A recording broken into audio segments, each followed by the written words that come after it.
नमस्कार दोस्तों, आप देखना शुरू किए हैं अरविंद कुमार ब्लॉग्स। और आज 18 सितंबर की हम बात करेंगे। जो आप 15 अगस्त पे तो वैसे भी सपूतों का नाम याद किया जाता है। आज आदिवासी समाज के वैसे नायक के बारे में आपको बताने जा रहे हैं, जो आपको सुनकर ये कथा रोंगटे खड़े हो जाएंगे। साथियों, आदिवासी समाज में अनेक वीर योद्धा हुए, जो अपनी मातृभूमि के आन बान शान के लिए अपने बलिदान देने में आगे रहे। 1857 की क्रांति में पिता शंकर शाह और पुत्र रघुनाथ शाह ने बलिदान दिया था। आज हम बात करेंगे, 18 सितंबर है। 1857 में जबलपुर में तैनात अंग्रेजों की 92वीं रेजिमेंट का कमांडर क्लर्क बहुत ही क्रूर था। वह छोटे छोटे राजाओं जमींदारों को परेशान किया करता था। वह मनमाना टैक्स वसूलता था।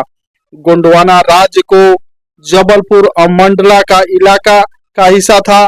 शंकर शाह और रघुनाथ शाह क्लर्क के सामने झुकने से इनकार कर दिए। दोस्तों, इसमें क्या था, उसके बाद क्लर्क गुस्से से तमतमा गया।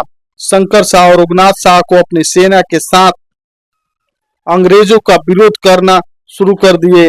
एक समय राजा शंकर शाह और रघुनाथ शाह अपने विश्वसनीय साथियों के साथ अंग्रेजों के खिलाफ हमला करने के लिए योजना बना रहे थे।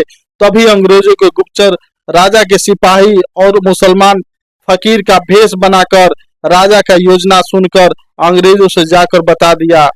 दोस्तों, अंग्रेजों ने तुरंत ही महल को घेर लिया और पिता पुत्र को बंदी बनाकर राज्य के खजाने को लूट लिया। शंकर शाह और रघुनाथ शाह ने अपने कुल देवी काली कंकाली से प्रार्थना किए कि हे माता, इन दुष्टों को सर्वनाश कर दो, हमारे देश की रक्षा करो। अंग्रेजों की को डर था कि राजा अधिक दिन अगर कैद में रहा तो जनता उग्र हो जाएगी और तेज आंदोलन होगा। जिसके जवाब में अंग्रेजी सेना ने 12वीं रेजिमेंट जो था वो जेल से छुड़ाने के लिए भी बहुत प्रयास किया था। उसके बाद क्या था, अंत में अंग्रेजों ने सजा सुनाई। आम जनता के सामने अंग्रेजों के खिलाफ भड़काने और अंग्रेजी हुकूमत के आदेश न मानने के खिलाफ में इनको तोप में बांधकर उड़ा दिया जाए। इस तरह से 18 सितंबर 1857 को काली रात आई, जब पिता पुत्र को थोड़ा भी डर नहीं था।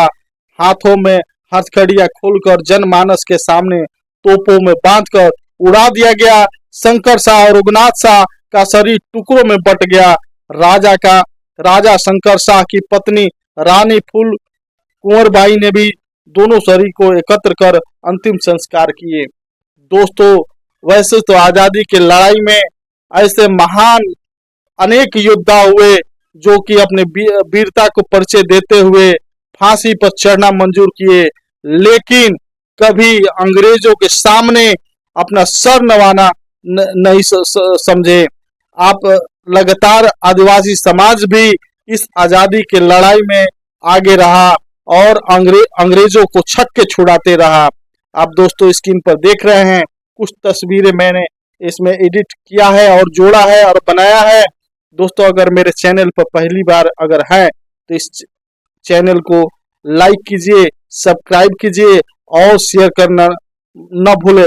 दोस्तों, बहुत ही विकराल समय था।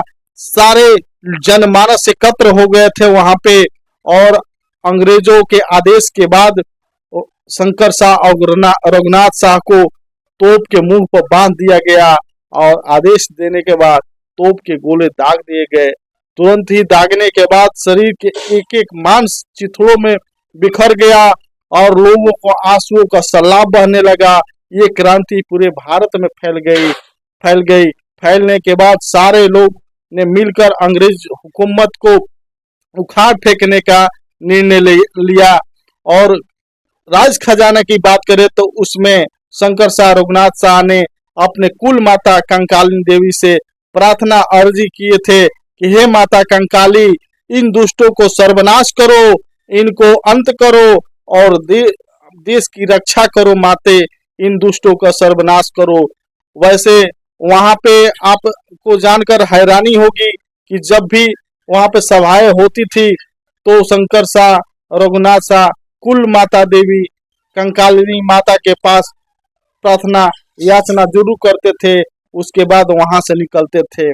उन्होंने एक कविता भी लिखे थे, राज कवि की तरह वो जाने भी जाते थे, कविता में ही लोगों से अपनी बात को रखते थे।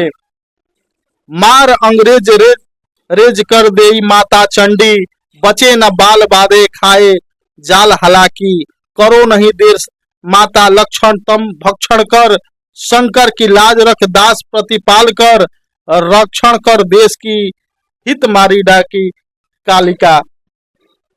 इस तरह से माता का याचना वो करते रहे लगातार कि माते इनका सर्वनाश करो। वैसे आपको जानकर भी हैरानी होगा कि बिरसा मुंडा ने भी अपना अद्वितीय ही क्रांतिकारी के रूप में जाने जाते हैं। बिरसा मुंडा, महान बिरसा मुंडा का व्यक्तित्व भी 3 अंगों से युक्त था। धरती की आभा के रूप में उनका पहला रूप समाज कल्याण था। अपनी विशेषताओं से रोगियों को रोग दूर करना, उनकी पारिवारिक समस्याओं को हल करना तथा उनके क्रियाकलाप